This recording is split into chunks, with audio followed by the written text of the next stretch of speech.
Buenas noches a todos. Buenas noches, hermanos, y saludos desde Santiago de Chile. Hermano Marcelo. Amén. Amén. Amén. Amén. Bueno, santos, Aleluya. para los que no me conocen, mi nombre es Osmar Suárez. Yo me reúno con la iglesia en Nueva York y amo mucho a los santos en Colombia. Amén. Veo santos de diferentes localidades allí de Colombia que he visitado y me gozo. Antes de comenzar a hablar del mensaje número 12 del entrenamiento, del estudio de cristalización de Jeremías y Lamentaciones, quisiera decir algo. Mientras oraban los santos, tuve este sentir y quiero ser fiel al Señor. En el cuerpo de Cristo, cuando hablamos un mensaje, no se trata de oír algo que nos inspire en una manera pasiva y que el Señor fluya por una boca. La boca es el Señor. El Señor habla en el Hijo. Amén. Así que estamos aquí juntos como miembros, que el Señor nos hable a todos. Amén. Y ustedes necesitan de mi espíritu ejercitado para que yo pueda traer la verdad contenida en este bosquejo. Y yo necesito de su espíritu también para estar juntos buscando la dirección del Señor y el Señor pueda edificarnos juntos. Amén. Así que espero que podamos estar muy ejercitados durante este mensaje.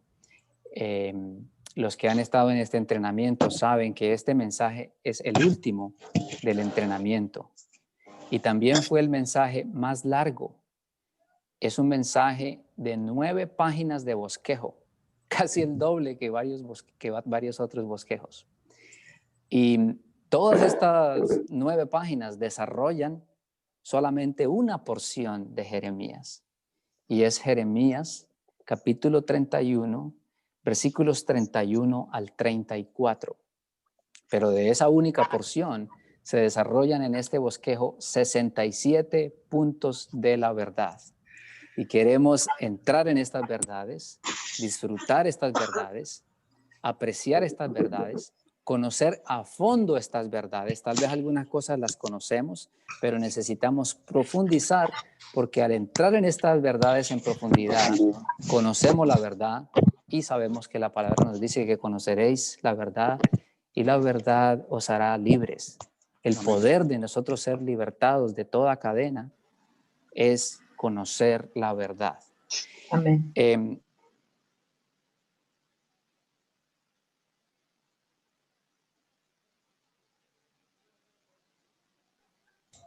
Hermano Osman, está en silencio. Se silenció. Ok, ahora sí me escuchan. Ahora sí. Bueno, perfecto. Este pasaje de Jeremías, capítulo 31, versículos 31 al 34, se cita en el Nuevo Testamento en Hebreos, capítulo 8, versículos 8 al 12. Entonces vamos a estar en estas dos porciones a través de este mensaje. Este mensaje es bastante largo, así que yo voy a hablar por menos de 1 hora, si el Señor me da la gracia. Voy a tocar los puntos principales, algunos puntos secundarios los voy a dejar para que ustedes los lean en su tiempo de estudio, pero vamos a enfocarnos en la carga del mensaje y en la estructura principal de lo que se presenta aquí, que es supremamente crucial.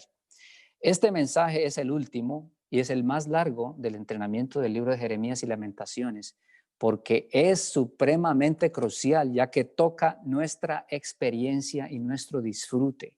El título es Experimentar y disfrutar el contenido del nuevo pacto conforme a nuestra experiencia. Así que va a haber muchas cosas de experiencia aquí. A cómo podemos experimentar, a cómo hacer estas cosas del nuevo pacto mi realidad. Y esto es para el cumplimiento de la economía de Dios. Ese es el título del mensaje.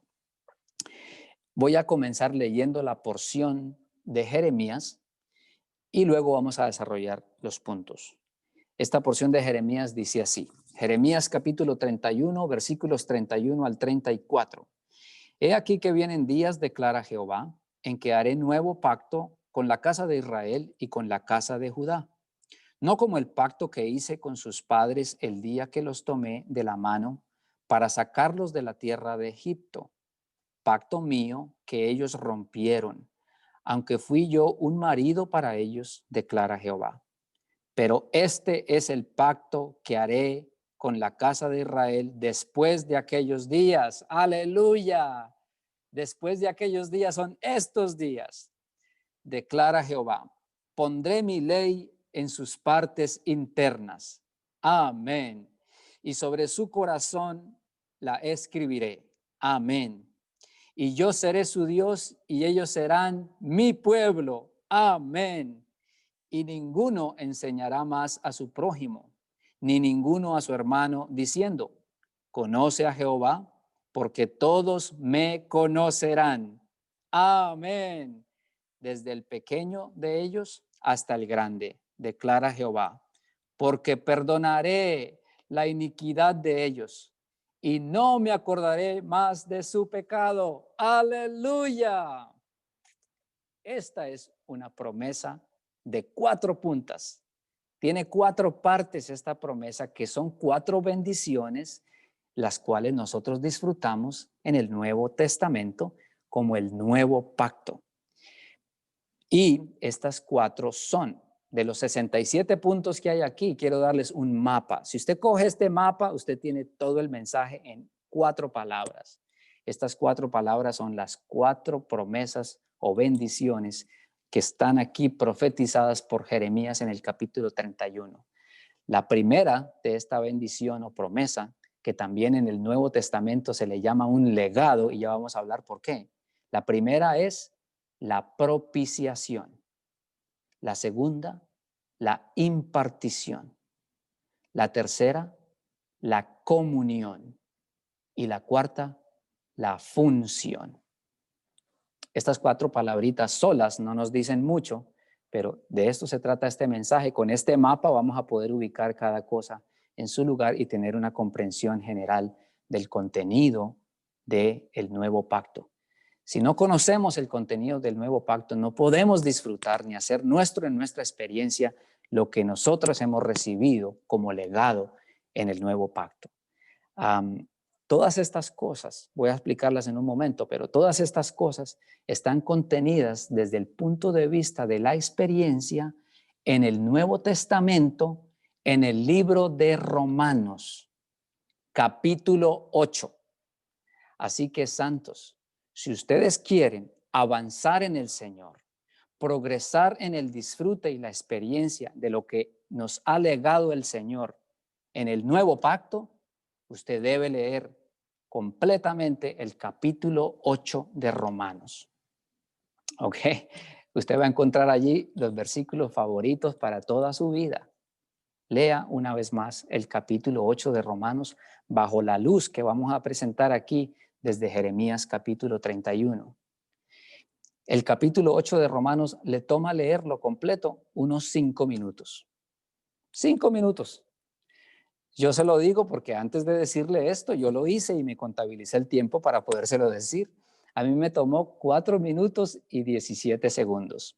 Si usted lo lee despacio, tal vez le tome unos 5 minutos. Pero ore y lea esos versículos. No sea tan cuidadoso con su Biblia, escríbale encima.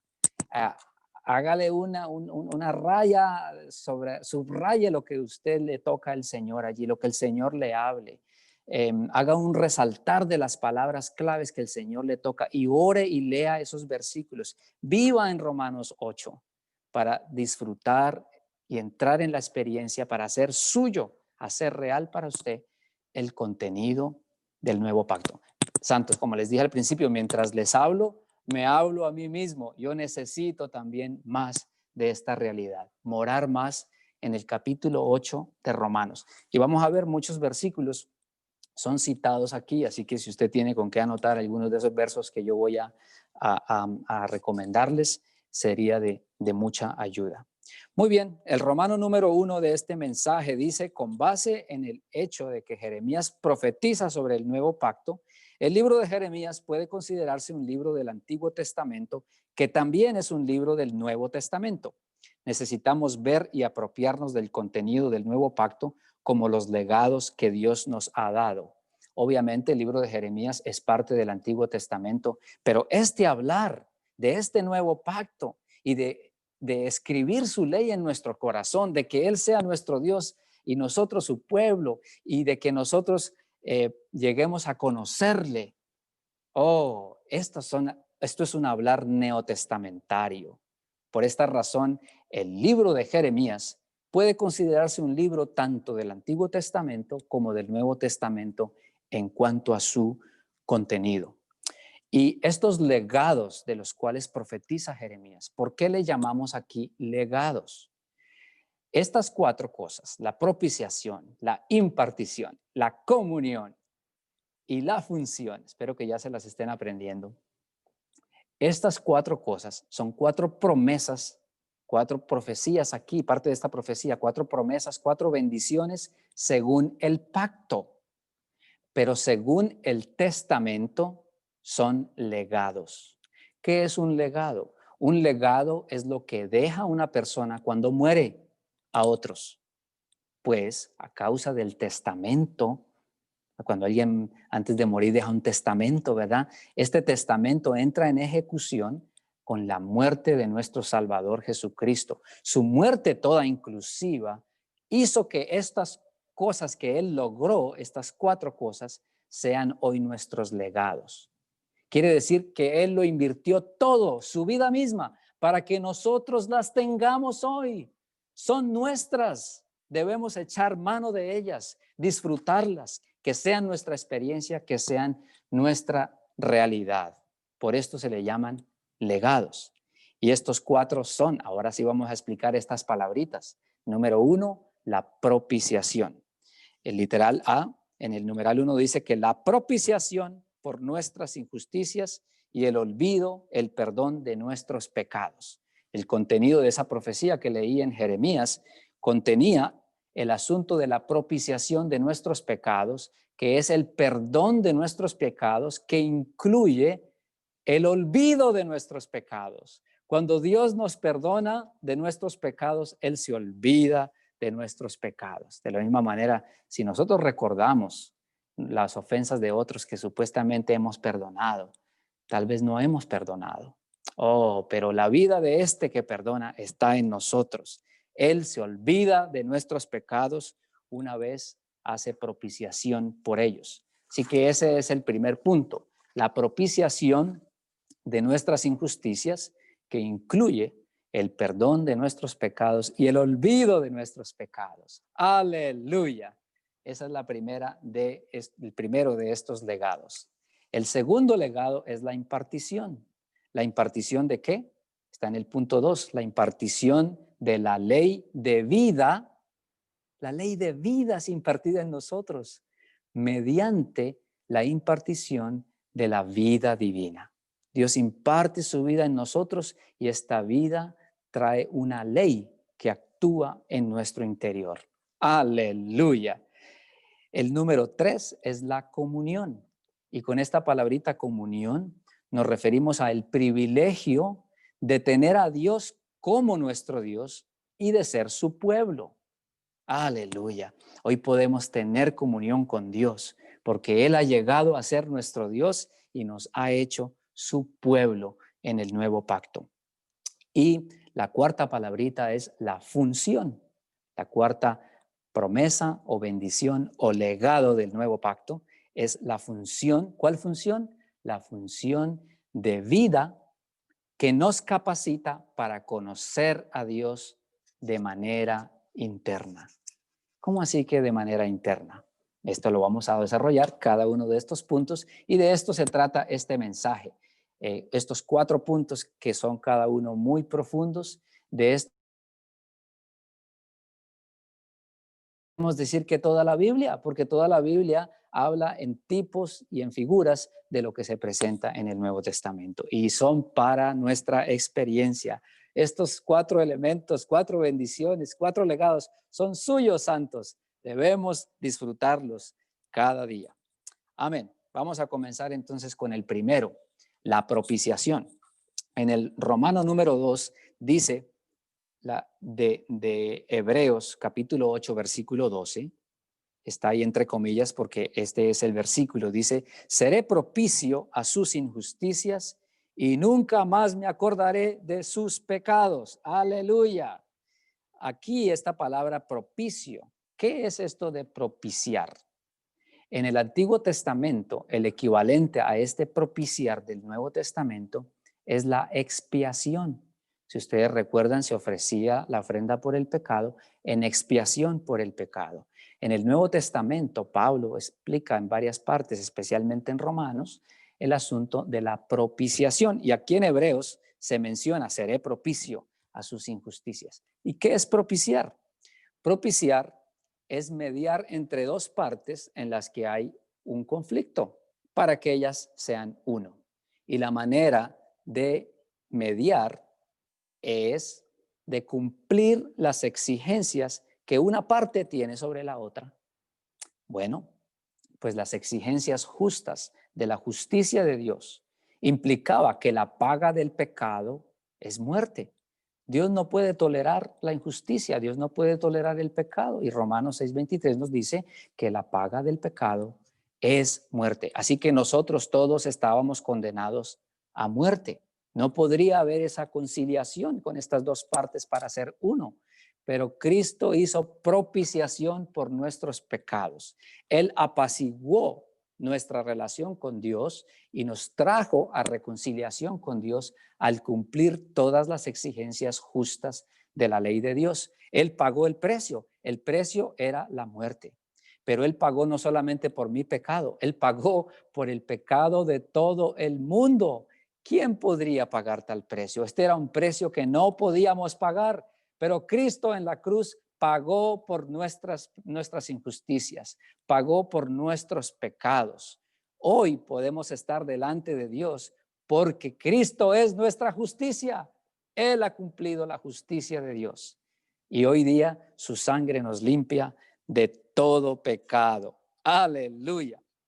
En el punto B, vamos a saltarnos algunos punticos de vez en cuando. Aquí estoy saltando el A porque ya lo mencioné. El punto B, esto para los que están siguiendo el bosquejo. El punto B dice que la sangre preciosa y completamente eficaz, esta sangre es eficaz siempre que la usamos, siempre limpia. La sangre completamente eficaz de Cristo resuelve todos nuestros problemas para que podamos permanecer constantemente en comunión con Dios, a fin de disfrutar continuamente su salvación orgánica. ¿A qué se refiere esto de que resuelve todos nuestros problemas? Nosotros como creyentes tenemos principalmente 3 problemas. Estos 3 problemas implican a 3 personas. La primera persona es Dios, ya que hemos infringido su justicia. La segunda persona somos nosotros mismos. Nuestra conciencia nos molesta. Y la tercera persona es Satanás, quien siempre está listo para acusarnos. Él es el acusador, él es el diablo. Diablo quiere decir acusador, esto es lo que él es, este es su trabajo, él nos acusa. Pero la sangre de Cristo, que es siempre eficaz, resuelve todos nuestros problemas. Con Dios, Él ha pagado el precio. Esta muerte vicaria que Cristo sufrió en la cruz satisfizo a Dios y la deuda de nuestro pecado ha sido saldada. Debemos creer esto. Una ilustración para comprender esto mejor. Digamos que el hermano Edgar, yo le presto al hermano Edgar $1,000,000 de pesos. Pero viene el hermano Diego y me dice: hermano Osmar, yo voy a pagarle el $1,000,000 de pesos que le debe el hermano Edgar. Y me paga el $1,000,000 de pesos. La deuda de Edgar ha sido saldada. Si yo le pidiera una vez más a Edgar que me pague el $1,000,000 de pesos, yo estaría actuando injustamente. Y Dios es un Dios justo. Primera de Juan 1:9 dice que Dios es fiel y justo. Él es justo en cuanto a esta justicia, de que la justicia de Dios ha sido saldada. Él es fiel y justo para perdonarnos nuestros pecados y limpiarnos de toda injusticia. Aleluya. ¿No es esto maravilloso, santos? Nuestra deuda ha sido saldada. Así que la sangre resuelve el problema con Dios como número 1. Número 2, nuestra conciencia. Nuestra conciencia, la sangre también toma cuidado de nuestra conciencia. Hebreos 9:14 dice que cuanto más la sangre de Cristo, el cual mediante el Espíritu eterno se ofreció a sí mismo sin mancha a Dios, purificará nuestra conciencia. Aleluya, esta sangre purifica nuestra conciencia de obras muertas para que sirvamos al Dios vivo. Así que esta sangre limpia nuestra conciencia. Cuando hemos confesado un pecado y somos recordados del pecado otra vez, debemos venir a estos versículos y declarar estos versículos. La justicia de Dios ha sido cumplida y la sangre de Cristo da testimonio de esto. Hebreos dice que esta sangre habla mejor que la de Abel. Delante de Dios dice, este pecador ha sido redimido, ha sido perdonado, la deuda ha sido saldada. Y por el lado nuestro, esta sangre limpia nuestra conciencia. Si yo me siento así o no me siento así, eso es secundario, pero yo debo declarar la verdad. Todo lo demás es mentira. Esta es la verdad. La sangre limpia nuestra conciencia, purifica nuestra conciencia. Aleluya, aleluya. Y el tercer problema que tenemos es el acusador, el diablo. Pero la sangre de Cristo también resuelve este problema. En Apocalipsis 12, 10 y 11, allí leemos de que ha sido arrojado el acusador de nuestros hermanos, el que los acusa delante de nuestro Dios día y noche. Él nos va a acusar día y noche, pero nosotros no debemos escucharlo a él. Nosotros debemos escuchar al Señor y aún declarar lo que él ha hecho, declarar su victoria. Porque el siguiente versículo, el versículo 11 de Apocalipsis 12 dice, y ellos le han vencido por causa de la sangre del Cordero. Pero no solo eso, y de la palabra del testimonio de ellos. Y no amaron la vida de su alma hasta la muerte. La sangre del Cordero vence las acusaciones de Satanás. La sangre del Cordero responde a las acusaciones de Satanás. Pero también la palabra del testimonio de ellos. ¿Cuál es este testimonio? De que audiblemente abramos la boca y testifiquemos de que Cristo ha vencido al diablo. El diablo ha sido vencido en la cruz. El acusador ha sido terminado, aniquilado, destruido en la cruz por la sangre del Cordero. Aleluya. Así que la sangre se encarga de todos nuestros problemas para que podamos vivir en comunión con Dios. Amén. Saltando al número 3, dice que la sangre del pacto tiene como fin principalmente que Dios sea nuestra porción para nuestro disfrute. Aleluya. Esta sangre tiene como fin de que Él sea nuestro disfrute. Ustedes notaron que en los versículos que yo leí se menciona el perdón de los pecados de últimas. Sin embargo, aquí mencionamos a la propiciación de primeras. ¿Por qué? Porque este mensaje está hablando en cuanto a nuestra experiencia. En nuestra experiencia, primero nosotros experimentamos la propiciación de nuestras injusticias, el perdón de nuestros pecados, y luego experimentamos todo lo demás.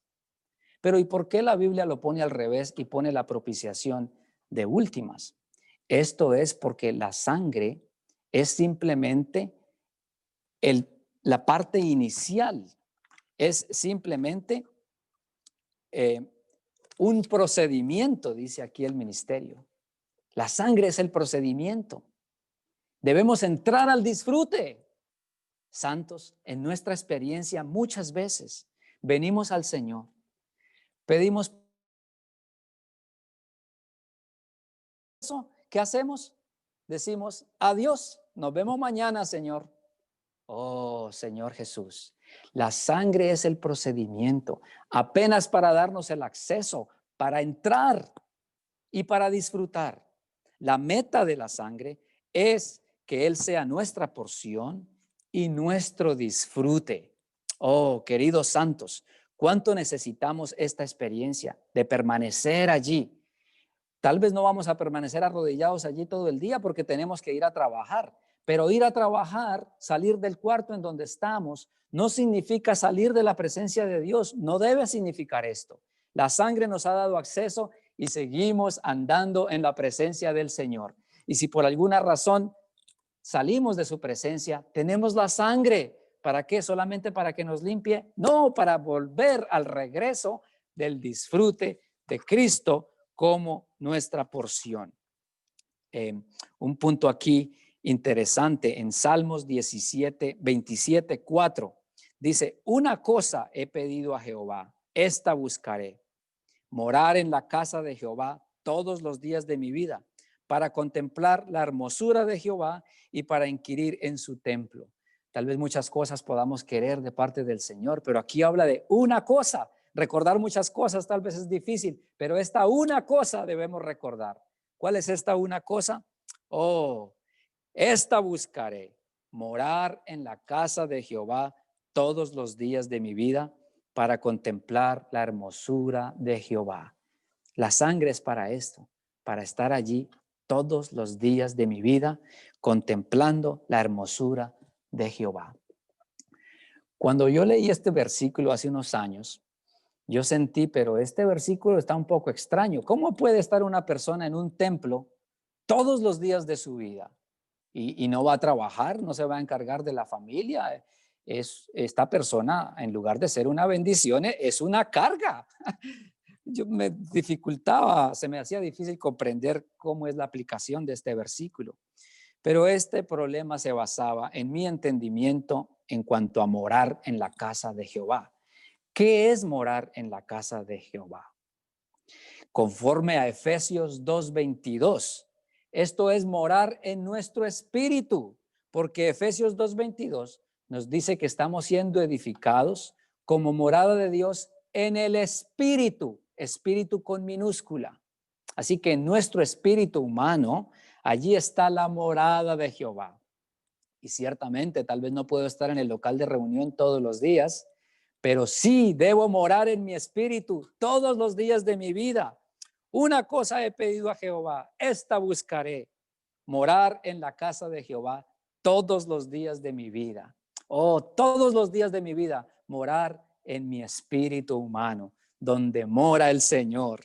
Aleluya. Y también este morar en la casa de Jehová, según Primera de Timoteo 3:15, esta morada de Jehová es también la iglesia. No la iglesia como la reunión, sino la iglesia como la vida de la iglesia. En esto debemos morar toda nuestra vida, todos los días. Nosotros no somos creyentes de horas temporales. Nosotros somos creyentes todo el tiempo y tenemos una sola vida. A veces hablamos de la vida profesional, la vida familiar y la vida de la iglesia. ¿Cuántas vidas tenemos? El gato tiene 7 vidas, pero nosotros tenemos una sola. Esa vida que tenemos es para la vida de la iglesia. Nuestra vida de la iglesia es nuestra vida. Esto está basado en 1 Timoteo 3:15, que dice que la iglesia es la casa del Dios viviente. La vida de la iglesia, aquí mora el Señor. Y en esto debemos nosotros estar inmiscuidos. Las oportunidades que tenemos en los eventos de la iglesia, las reuniones, los entrenamientos, las conferencias, y no solamente reuniones, sino estar contactados orgánicamente con los santos y vivir una vida corporativa, la vida de la iglesia. Este debe ser nuestro vivir todos los días de mi vida. Oh, qué oración en este salmo, que sea nuestra realidad. Muy bien, un asunto con la sangre también es que la sangre causa que le temamos al Señor, y que amemos más al Señor. Eso está en el punto B anterior. Dice, el perdón de nuestros pecados por parte de Dios redunda en que le temamos y lo amemos en nuestra comunión restaurada con Él.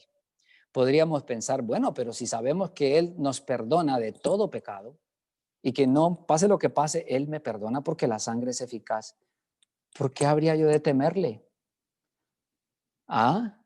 Pero nuestra experiencia y la Biblia, voy a leerles un versículo, nos demuestra lo contrario. Entre más somos perdonados, más tememos al Señor. Y entre más somos perdonados, más amamos al Señor. En la vida humana, cuando tal vez un jefe es muy bonachón y no exige mucho, como que poco lo respetan entonces. Pero con el Señor es diferente. Entre más somos perdonados, más lo apreciamos, más lo exaltamos, más reverencia tenemos con Él y más le amamos. Esto de temer al Señor. Salmo 134 dice, pero en ti hay perdón para que seas temido. Yo no me había caído en cuenta de este versículo hasta en este entrenamiento. Salmo 134. Pero en ti hay perdón para que seas temido. ¿Cómo puede ser esto? ¿Cómo es que entre más somos perdonados, más tememos al Señor? Bueno, esta confusión radica en nuestro concepto de qué es temer al Señor. ¿Qué es temer al Señor? Temer al Señor es tener reverencia a Dios, es honrar a Dios, es tenerlo en alta estima y aún confiar en el Señor. ¿Por qué decimos esto? Porque en Isaías capítulo 8, Isaías 8, si usted lee allí la historia, el pueblo de Israel estaba muy temeroso del rey de Asiria con sus fuertes ejércitos. Pero Dios habla a través del profeta del profeta Isaías, diciendo, no temáis a los que ellos temen, no temáis a los que ellos temen, tu temor sea Jehová de los ejércitos. Aleluya. Ellos estaban preocupados y en la situación práctica veían más necesario reverenciar a este rey y a sus ejércitos poderosos y tenerlos en alta estima más que a Jehová. Pero el profeta era fiel a Dios con su palabra. No, nuestro temor ha de ser Jehová de los ejércitos. Es a Jehová a quien nosotros honramos. Es Jehová a quien nosotros tenemos por más alta estima de lo que sea en este universo. Y luego más adelante dice que Jehová sea vuestra confianza. Así que este asunto de temer al Señor tiene que ver con reverenciar al Señor, tenerle en alta estima, honrarle en todo y aún confiar en Él. Y ciertamente, entre más experimentamos la limpieza de la sangre de Cristo, más aprendemos a temer al Señor, más aprendemos a reverenciar al Señor, a someternos al Señor, a confiar en el Señor. Amén. Y en cuanto al punto de que más le amamos, esto es un hecho. Esto es un hecho, lo dice la Biblia y lo confirma nuestra experiencia, ¿verdad? Entre más somos perdonados, más le amamos. Una historia de la Biblia que nos puede ayudar a exaltar este punto está en Lucas 7. En Lucas 7 hay una historia allí de un fariseo que invita al Señor a su casa. Se llamaba Simón. No Simón Pedro, otro Simón, un fariseo. Y este fariseo invita al Señor y allí va una mujer pecaminosa. Una mujer pecaminosa que tenía un frasco de alabastro. Y allí ella empieza a ungir los pies del Señor con sus lágrimas y con el contenido del ungüento de ese frasco de alabastro. Pero el fariseo Simón dice, si este fuera profeta, sabría qué clase de mujer es esta, que es una pecadora. Y el Señor, conociendo el corazón de Simón, le dice algo bien interesante. Le cuenta una historia. Yo les voy a leer la historia, solo está ahí en 2 versículos. Lucas 7:41. El Señor le dice a Simón, un prestamista tenía, esta es la historia que le cuenta, un prestamista tenía 2 deudores. El uno le debía 500 denarios y el otro 50.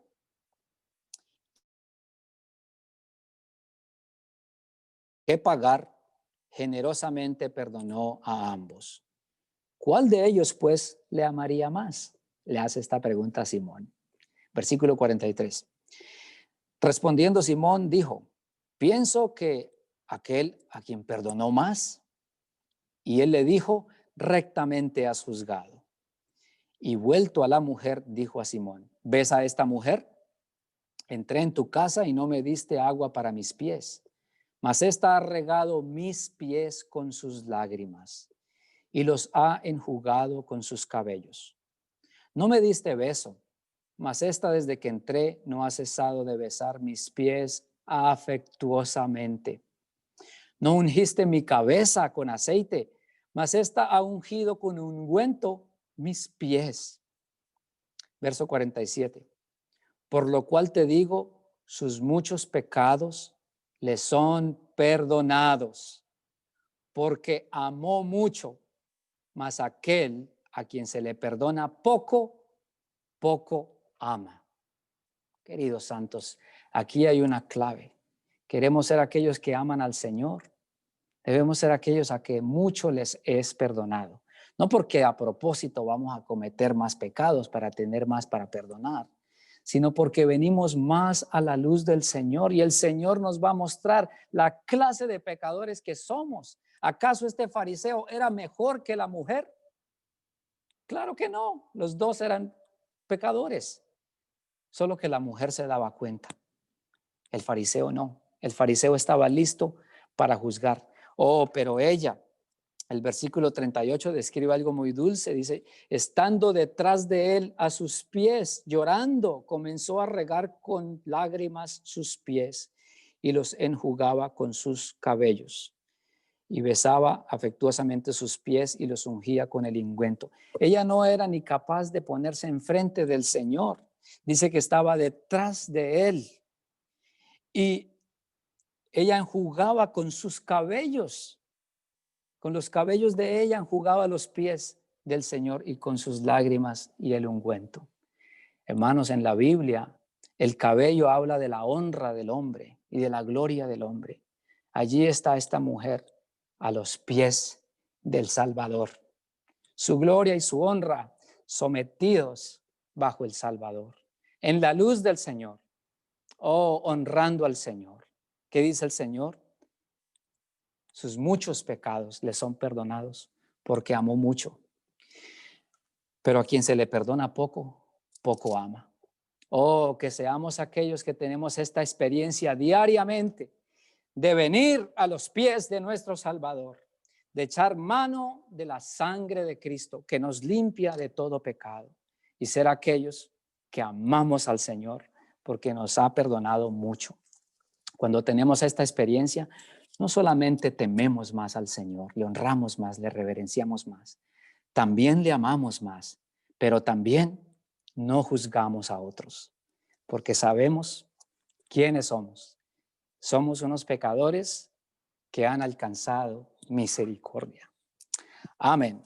Continuando con el bosquejo, queridos santos, vamos a ir ahora al siguiente punto que voy a saltarme unos puntos porque estoy tocando los puntos principales.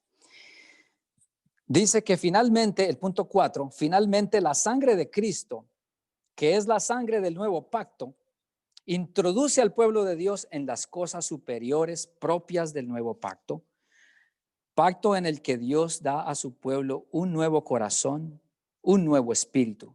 Su espíritu, la ley interna de vida, la cual denota a Dios mismo con su naturaleza, su vida, sus atributos y sus virtudes, y la habilidad para conocer a Dios.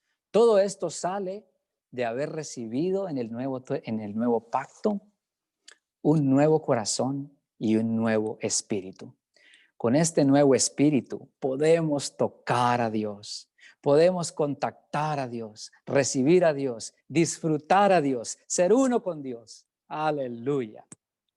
Pero con este nuevo corazón amamos a Dios. Con este nuevo corazón apreciamos al Señor. Podemos venir a Él afectuosamente.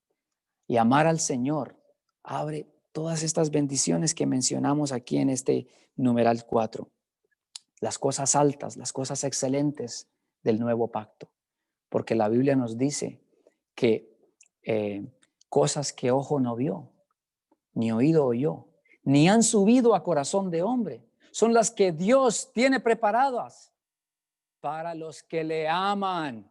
Oh, santos, que amemos al Señor con cada fibra de nuestro corazón. Esto abre todas las bendiciones del Nuevo Testamento. Amén. Vamos a ir ahora a el número 5, punto número 5. Dice, por último, la sangre del nuevo pacto, el pacto eterno, capacita al pueblo de Dios para servirle y conduce al pueblo de Dios al pleno disfrute de Dios como su porción, el árbol de la vida y el agua de la vida. En Hebreos 13, 20 y 21, allí nos muestra la sangre del pacto eterno. Dice que en virtud de la sangre del pacto eterno. Y el versículo 21 dice, os perfeccione en toda obra buena, para que hagáis su voluntad, haciendo él en nosotros lo que es agradable delante de Dios. Así que, como decíamos, la sangre es el procedimiento, nos introduce este pacto eterno en no solamente el acceso a Dios, sino, según este versículo 21, al perfeccionamiento. Dice, en virtud de la sangre del pacto eterno, os perfeccione en toda buena obra. Este pacto eterno habla de la eternidad. La meta de la economía de Dios en la eternidad es la Nueva Jerusalén, la cual es la incorporación divino-humana. Dios en el hombre y el hombre en Dios. Esta incorporación como meta de la economía de Dios está basada en el pacto eterno. Y aquí habla de la sangre del pacto eterno y habla de este perfeccionamiento. Pero luego habla de esta incorporación. Escuchen, dice, para que hagáis su voluntad. Nosotros hacemos su voluntad. ¿Ok? Gracias a este pacto eterno en su sangre. Nos lleva a hacer su voluntad. Pero luego dice, haciendo Él en nosotros lo que es agradable delante de Él. Él haciéndolo en nosotros. Por un lado, hacemos su voluntad, pero por otro lado, Él hace su voluntad en nosotros. Todo esto nos da acceso a esta sangre del pacto eterno. Espero que con este mensaje tengamos una apreciación más alta del valor de la sangre de Cristo y sobre todo que entremos en la experiencia de echar mano de ella diariamente. Sería lamentable venir delante del Señor y pensar, hoy no tengo pecados para confesar. Señor, invoquemos su nombre, busquemos su persona, acerquémonos a los pies de Cristo, la luz nos alumbrará y veremos que podemos confesar y podemos echar mano de la sangre del pacto eterno que nos introduce en la eternidad, en el propósito final de la economía eterna de Dios. Otro versículo que confirma esto es Apocalipsis 22, 14. Dice, bienaventurados los que lavan sus vestiduras para tener derecho al árbol de la vida y para entrar por las puertas de la ciudad. Aleluya. Diríamos, esto sí, la Nueva Jerusalén, esto ya es en el final de los tiempos para la eternidad. Sí, pero este lavamiento de nuestras vestiduras que habla de nuestra conducta, no comienza allí, comienza hoy. Nosotros estamos llegando a ser la Nueva Jerusalén. No llegaremos allí en paracaídas. Estamos llegando a ser la Nueva Jerusalén cada día. Y hoy tenemos el privilegio de lavar nuestras vestiduras para tener derecho al árbol de la vida y para beber del agua de la vida. Muy bien, pues esta es el primer legado de la propiciación. El segundo legado de la impartición, en el cual está realmente todo el peso de este mensaje. Aquí está la carga principal, la impartición. Este es el punto clave y el punto central de la economía de Dios, porque estamos hablando de la impartición de la ley de vida a medida que se imparte en nosotros la vida divina. La vida divina se imparte en nosotros y opera en nosotros como esta ley de vida. Esto es maravilloso. Y aquí vamos a liberar esta luz que hay en este mensaje, en la palabra.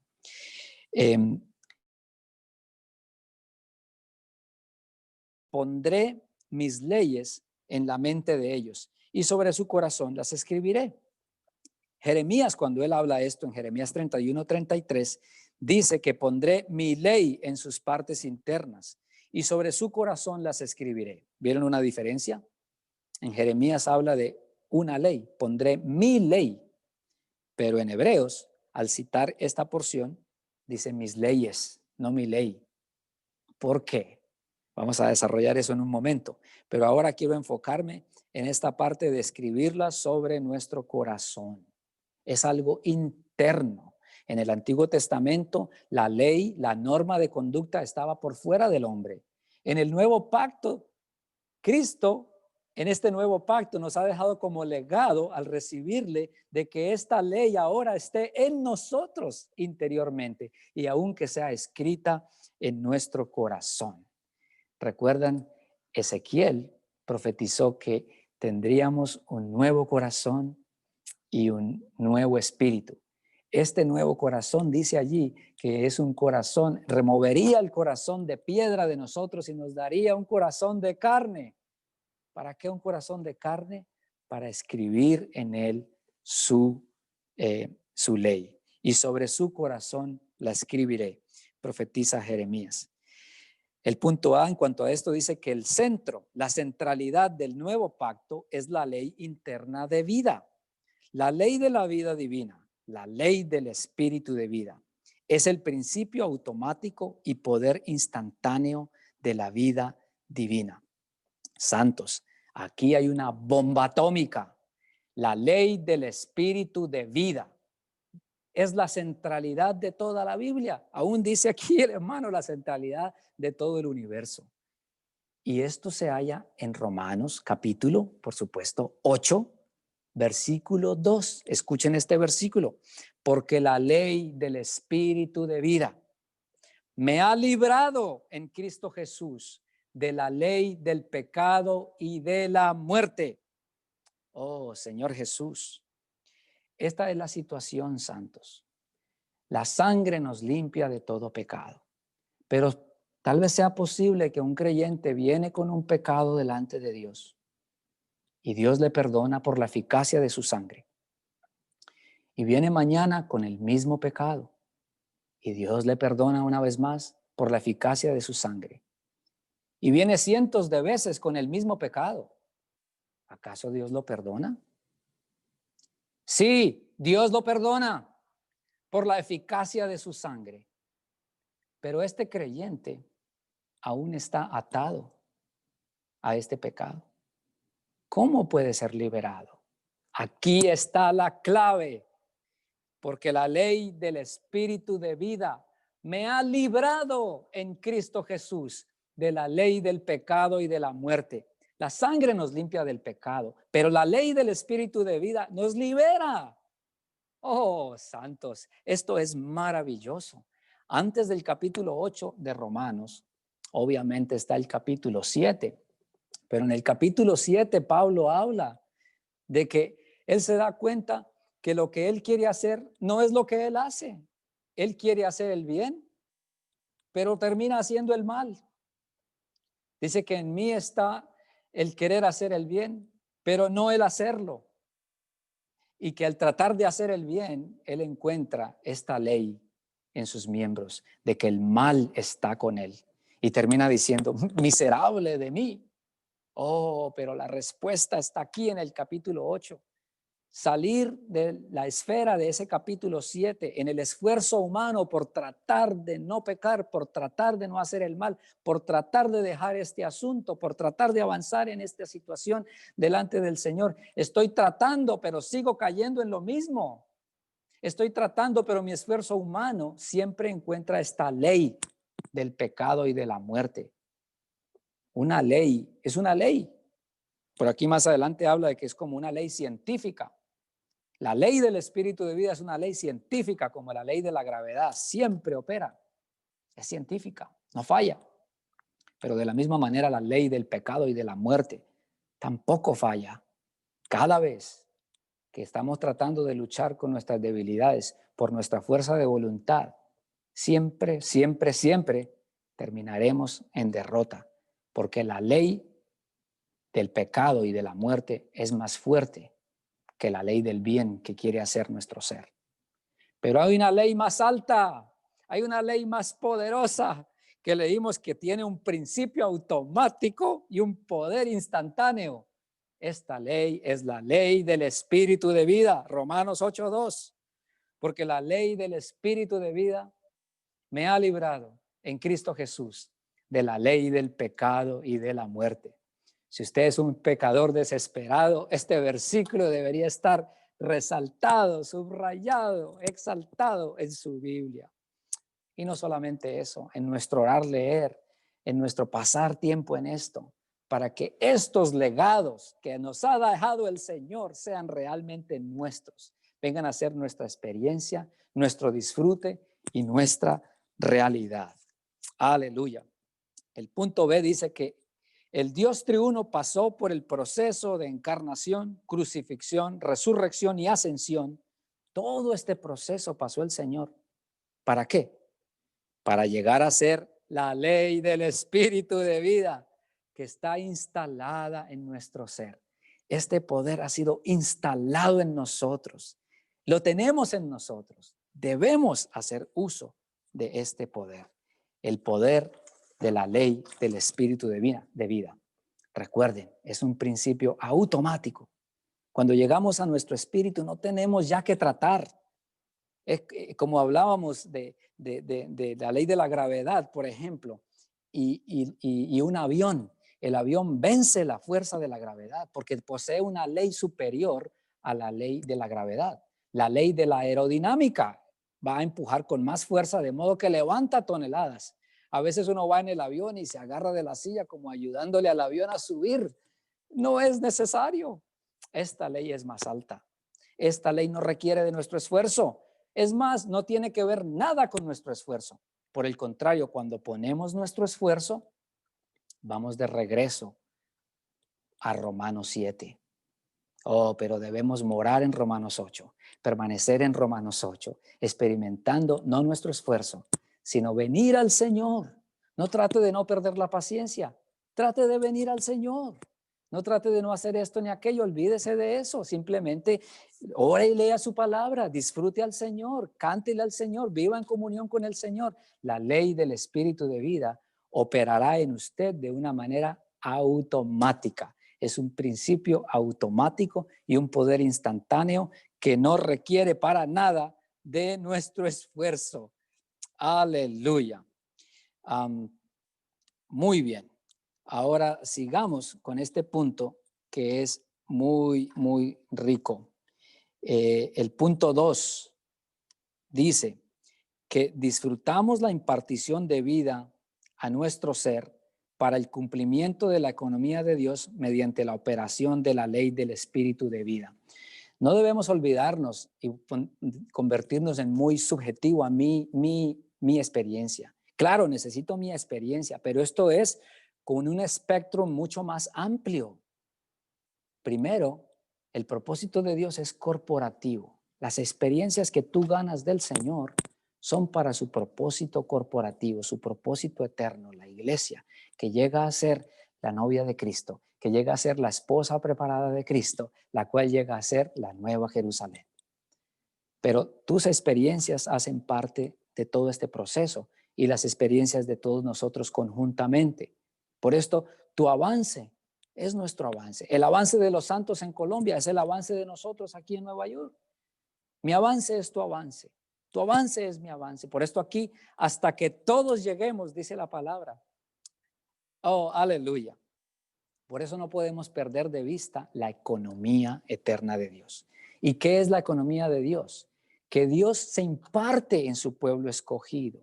Así que no es simplemente la experiencia que tenemos individualmente, sino que la operación del espíritu de vida en nosotros no es solamente liberarnos del pecado, de la ley del pecado y de la muerte, en mi experiencia, sino que la operación de la ley del espíritu de vida es la impartición. O sea que finalmente lo que cuenta delante de Dios no es cuánta victoria nosotros logramos en nuestra vida, nuestra experiencia subjetiva, sino más bien cuánto Cristo en esa experiencia. Esta es la manera como el cuerpo de Cristo es edificado. La nueva Jerusalén está hecha de Cristo. Necesitamos hoy ser impartidos de Cristo. Y la ley del Espíritu de vida opera para que haya impartición. Esto es lo que estamos hablando. El legado número 2, la impartición de la ley de vida que se imparte en nosotros a medida que la vida divina es impartida en nosotros. El número 3 dice, el disfrute de la ley del Espíritu de vida en Romanos 8 nos introduce a la realidad del cuerpo de Cristo en Romanos 12. Esto es lo que estaba hablando. Siempre hay un asunto corporativo. No existe espiritualidad individual. La espiritualidad es un asunto corporativo. Usted desea crecer espiritualmente, usted necesita vivir la vida del cuerpo. Si usted vive individualmente queriendo tener una relación con el Señor, usted va a encontrar muchos problemas para poder crecer. Dios no está interesado en producir unos miembros súper espirituales y otros apartados.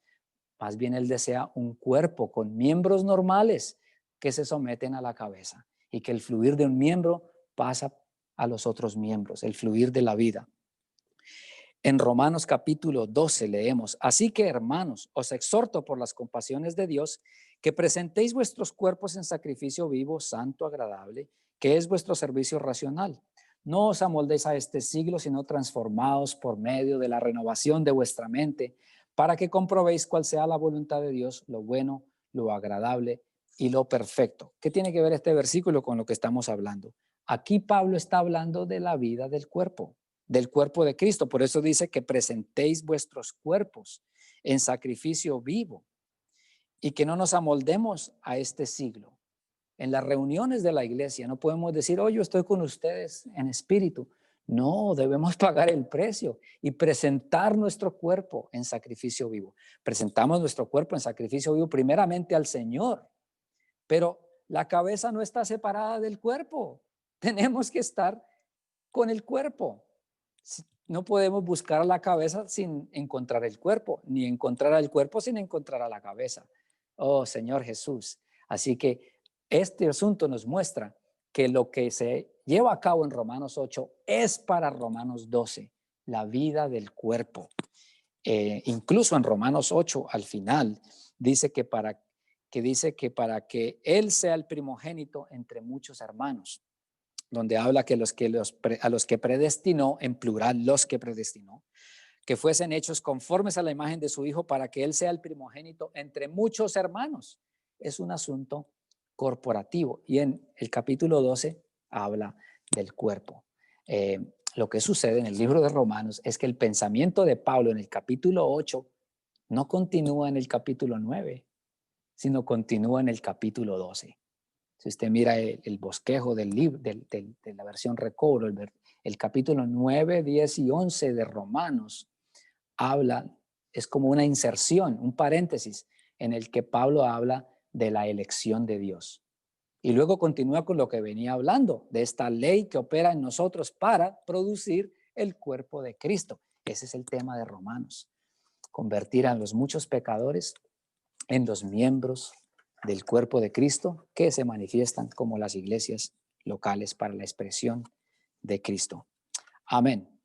El punto E, continuando y ya terminando con este otro punto de la impartición, dice, Dios al impartirnos su vida divina, pone la ley más elevada que está en nuestro espíritu y desde allí se extiende a nuestras partes internas, tales como nuestra mente, nuestra parte emotiva y nuestra voluntad. Y aquí vamos a ver la diferencia en cómo lo dice Jeremías y cómo es citado en Hebreos. En Jeremías 31:33 dice, pondré mi ley en sus partes internas y sobre su corazón la escribiré. Una ley. ¿Cuál ley es esa? La ley del Espíritu de vida. Pero en Hebreos 8:10, allí cita el escritor de Hebreos, pondré mis leyes en plural en la mente de ellos y sobre su corazón las escribiré. ¿Por qué el escritor de Hebreos escribe en plural mis leyes? ¿Fue que se equivocó? No, esto tiene un gran significado. La ley del espíritu de vida mana desde nuestro espíritu como una ley, pero al expandirse por el resto de nuestro ser, principalmente nuestra alma, que es nuestra parte emotiva, nuestra voluntad y nuestra mente, entonces se convierte en las leyes que son escritas en nuestro corazón, en cada una de estas partes de nuestro corazón. ¿Es esto maravilloso? Aleluya, aleluya por la palabra de Dios. La palabra es maravillosa. El numeral 1 dice que el hecho de que esta ley se extienda en nosotros es la impartición. Y la impartición, recuerden que esa es la palabra clave de del segundo legado, la impartición. Dice que la impartición es el escribir en nuestro corazón a medida que el Señor se extiende, imparte y escribe. Él disminuye el elemento viejo de Adán en nosotros y nos añade el elemento nuevo de Cristo, realizando a favor nuestro la transformación de vida de manera metabólica. Santos, aquí tiene que darse un expandir, tiene que darse una extensión de lo que hemos recibido en nuestro espíritu al resto de nuestro ser. Y esto requiere nuestra cooperación. Si nosotros no cooperamos, no se puede extender lo que hay en nuestro espíritu a nuestro corazón. Entonces no hay ningún escribir. Para que Dios pueda escribir en nuestro corazón, debe darse el extender, el impartir desde nuestro espíritu al resto de nuestro ser, especialmente nuestro corazón, nuestra mente, voluntad y emoción. Y habla aquí de un asunto metabólico. Bueno, antes de hablar de lo metabólico, esto de escribir en nuestro corazón lo habla Pablo también en 2 Corintios 3:3. Dice, siendo manifiesto que sois carta de Cristo, redactada por ministerio nuestro, escrita no con tinta, sino con el Espíritu del Dios vivo, no en tablas de piedra, sino en tablas de corazones de carne. Este escribir en nuestro corazón, cuando le permitimos al Señor expandirse, extenderse desde nuestro espíritu a las partes de nuestro corazón, escribe en nuestro corazón. ¿Qué escribe? Escribe Cristo. Porque dice aquí el apóstol que vosotros sois carta de Cristo. Así que las personas que nos rodean debieran poder leer en nosotros. ¿Leer qué? Leer a Cristo. La pregunta es, ¿cuánto Cristo pueden leer en usted? ¿Cuánto Cristo se ha escrito en su corazón? Esto depende de cuánto le permitimos que Él se extienda de nuestro espíritu a nuestro corazón, por medio de cooperar, de que Él invada nuestro ser, Él tome control, Él ocupe nuestra mente, nuestra voluntad y nuestra parte emotiva, escribiendo su ley en nuestro corazón. Pero este es el legado.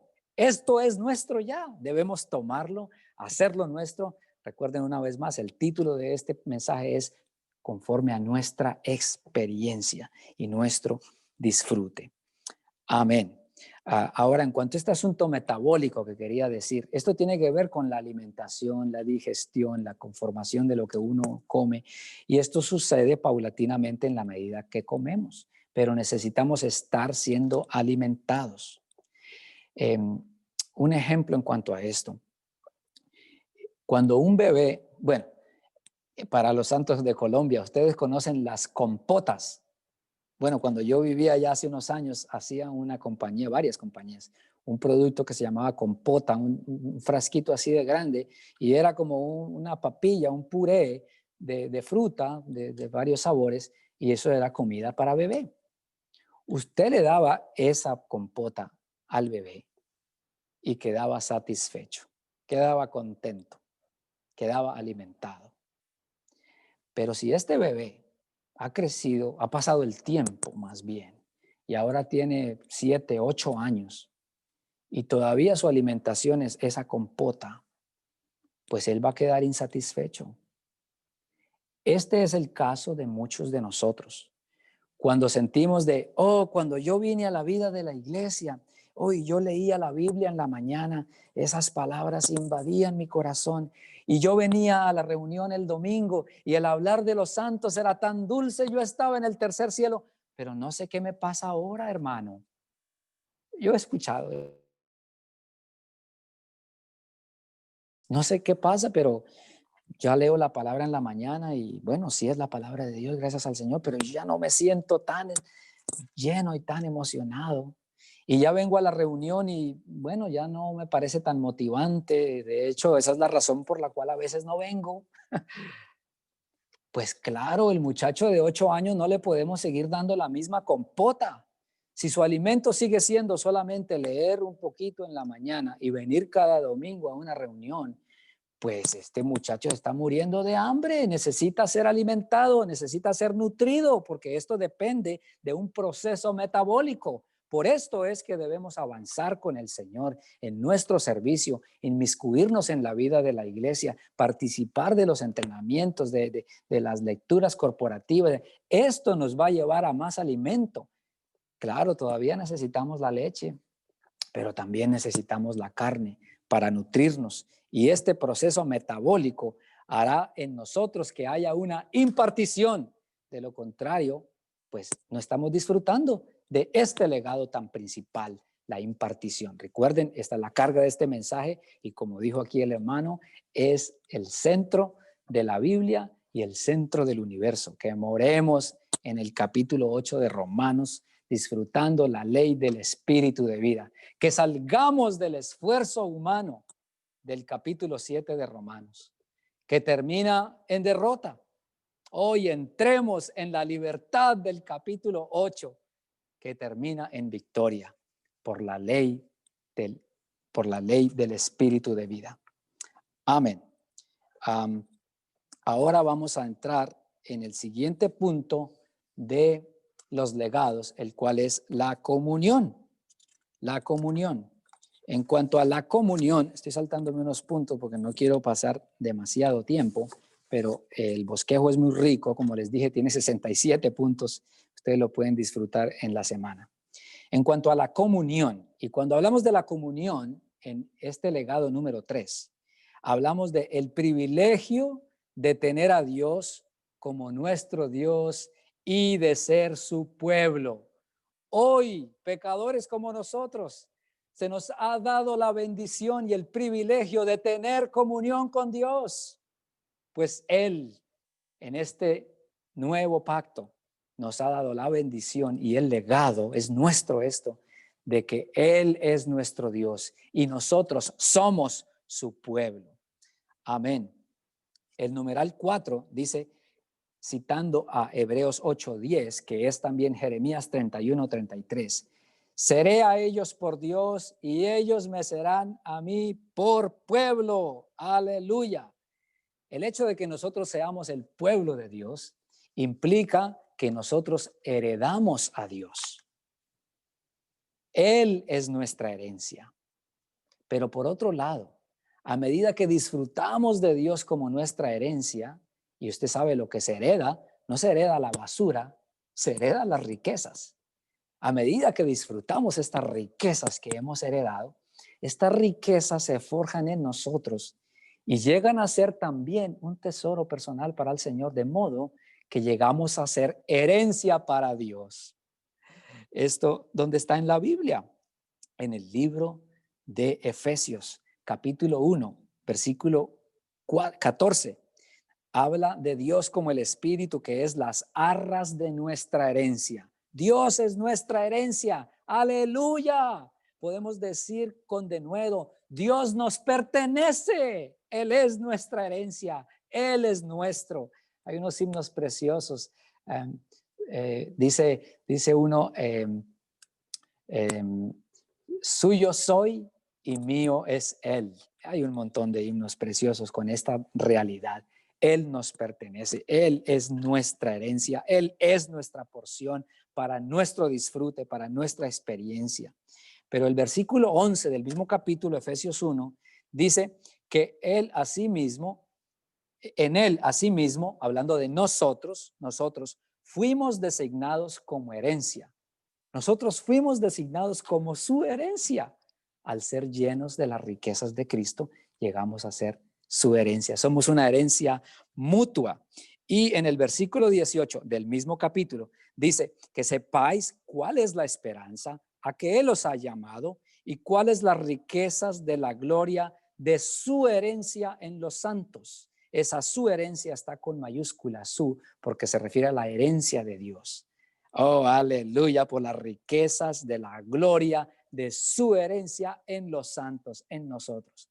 Él es nuestra herencia, Él es nuestra riqueza, Él es nuestra posesión. Pero nosotros también somos su tesoro, somos su herencia, somos su riqueza, somos su posesión. Aleluya. Qué legado tan maravilloso de que nosotros tengamos comunión con Dios como nuestro Dios y nosotros como su pueblo. Amén. Este asunto también de lo que nosotros somos, dice, para que sepáis, nosotros debemos saber quiénes somos, no escuchar las mentiras de Satanás, sino más bien saber quiénes somos. Somos aquellos que tenemos comunión con Dios, pues Él es hoy Dios, hoy nuestro Dios, y nosotros somos su pueblo. Satanás puede decir otra cosa, pero nosotros somos el pueblo escogido de Dios. Si usted ha recibido a Cristo, usted es el pueblo de Dios. Y si no ha recibido a Cristo, abra su corazón y pídale que entre en usted para que Él lo llene con su vida y pueda experimentar la ley del Espíritu de vida que nos imparte al Dios triuno y nos lleva a comunión con Él como nuestro Dios y nosotros como su pueblo. Así que esto es lo que somos. Pero el apóstol Pedro, después de tantas experiencias de fallar, él aún se dio por vencido después de que el Señor había partido. Él regresó a pescar. Dios lo había llamado. Te haré pescador de hombres. Deja esto y ven al ministerio. Pero ahora él había regresado a pescar. No solamente él había regresado, se había llevado a los hermanos con él. Pero el Señor vino allí a restaurarlo. Y de todas estas experiencias, él luego se da cuenta quién es él. Y nos dice quiénes somos. Primera de Pedro 2, 9 y 10 nos dice quiénes somos en este punto de que tenemos comunión con nuestro Dios. Dice, mas vosotros sois linaje escogido, real sacerdocio, nación santa, pueblo adquirido para posesión de Dios, a fin de que anunciéis las virtudes de aquel que os llamó de las tinieblas a su luz admirable. Y el versículo 10 dice, vosotros que en otro tiempo no erais pueblo, pero que ahora sois pueblo. Ahí está, no éramos su pueblo, pero ahora somos su pueblo. Que en otro tiempo no se os había concedido misericordia, pero que ahora se os ha concedido misericordia. Aleluya. Porque por su misericordia, hoy en el nuevo pacto, podemos tener comunión con Dios, porque Él ha venido a ser nuestro Dios y nosotros hemos venido a ser su pueblo. Muy bien, esa fue el tercer legado, la comunión. Y el último legado, la función. Y cuando hablamos de esta función, estamos hablando de la función de vida que nos capacita para conocer a Dios de manera interna. Aquí vamos a citar un versículo, Hebreos 8:11. Dice, ninguno enseñará a su prójimo, está citando a Jeremías, ni ninguno a su hermano, diciendo, conoce al Señor. Aquí hay un primer conoce al Señor, porque todos me conocerán. Aquí hay un segundo conocer, desde el menor hasta el mayor de ellos. Hebreos 8:11, en referencia a Jeremías 31:34. Estos dos conocer. El primer conocer usa una palabra en el original griego que es ginosko, donde dice conoce al Señor. Ese conocer es ginosko y quiere decir conocimiento externo, conocimiento objetivo. Pero luego dice, como promesa, que todos me conocerán, desde el menor hasta el mayor de ellos. Me conocerán como promesa, como profecía y como bendición. Hoy es nuestro legado. Conocerán es otra palabra griega que es oida. Y lo que significa es un conocimiento subjetivo, una conciencia interna, un conocimiento más profundo e interno de esta persona.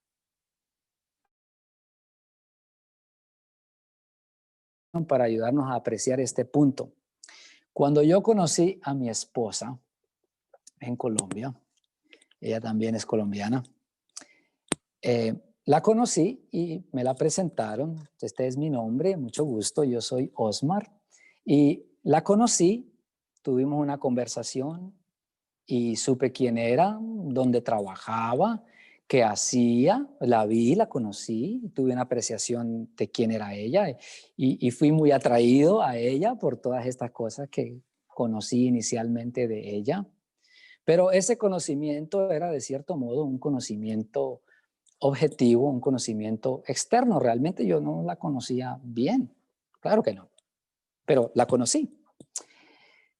Pero hoy, después de 20 años de matrimonio, creo que la conozco un poco en la experiencia de este segundo conocer. Un conocer interior, un conocer de una conciencia subjetiva interior. Hoy día, ella no tiene que decirme algo que le molesta. Yo la veo el rostro y yo ya sé que está molesta. Creo que todos los que estamos casados hemos aprendido esta lección también. Uno ya sabe que ella está molesta y también uno ya sabe que le agrada y cómo le agrada. Este tipo de relación íntima y personal, el Señor desea que la tengamos y no lo pone sobre nuestra espalda a que nosotros logremos esto. El Señor ya lo logró. Esto está en la función de vida que hemos recibido.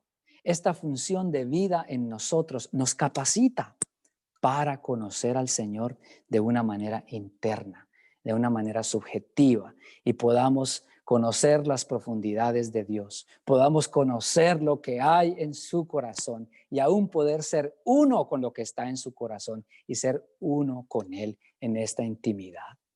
Oh, qué precioso es todos los contenidos de este nuevo pacto: la propiciación, la impartición, la comunión y la función.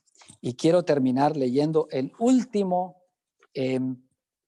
Romano 6. Dice: finalmente el disfrute que tenemos del Espíritu que mora en nosotros como la ley automática de la vida divina, la ley del Espíritu de vida, se halla en el cuerpo de Cristo. Esto enfatiza esto una vez más, porque nuestra experiencia individual es importante, pero es para el cuerpo. Y tiene por finalidad el cuerpo de Cristo, con la meta de hacernos Dios en vida, naturaleza y expresión, mas no en la deidad, para alcanzar la meta de su economía eterna, la nueva Jerusalén. Santos, estamos llegando a ser la nueva Jerusalén. Ustedes saben, Jerusalén, una manera práctica de practicar estas cosas. La palabra Salén significa paz. Jerusalén es una ciudad de paz. ¿Cómo hoy podemos llegar nosotros a ser estos llenos de paz? Para llegar a ser la nueva Jerusalén, que es una ciudad de paz, hoy tenemos que ser llenos de paz. Romanos 8, una vez más. Romanos 8:6 dice que la mente puesta en la carne es muerte, pero la mente puesta en el Espíritu es vida y paz. Al poner nuestra mente en el Espíritu, somos infundidos de su vida y de su paz. ¿Cómo hacemos esto de una manera práctica? El ministerio nos ayuda. ¿Cómo es que yo, mientras trabajo y vivo, pongo mi mente en el Espíritu? Se trata de poner atención a la ley de vida. Ponerle atención. Usted sabe, a veces uno está en clase, tal vez en la escuela, y está escuchando, está ahí, pero no está poniendo atención. A veces estamos viviendo y estamos en Cristo, pero no le estamos poniendo cuidado a Cristo. Necesitamos ponerle atención al sentir de vida, a la ley de vida, y obedecer ese sentir. Y de esa manera permanecemos en Él. De esa manera podemos nosotros disfrutar de la vida y la paz, ser saturados de su paz. Él mismo es nuestra paz, dice el Nuevo Testamento. Él mismo es nuestra paz. que seamos saturados con Cristo como nuestra paz. Diariamente, en la medida que practicamos permanecer en Él, vivir en Él, al ejercitarnos, esto es un ejercicio. Necesitamos orar, leer, necesitamos estar en comunión, estar en las reuniones, tocar al Señor, echar mano de la sangre de Cristo, venir a la luz y ser limpiados para amar más al Señor, para temerle más, para vivir en Él y para ser conformados a la imagen del Hijo primogénito con todos los otros muchos hermanos en el cuerpo de Cristo hasta que lleguemos a ser la nueva Jerusalén. Aleluya por este tema tan precioso. Experimentar y disfrutar el contenido del nuevo pacto conforme a nuestra experiencia espiritual para el cumplimiento de la economía de Dios. Amén, hermanos. Voy a parar aquí y ahora es tiempo para ustedes compartir.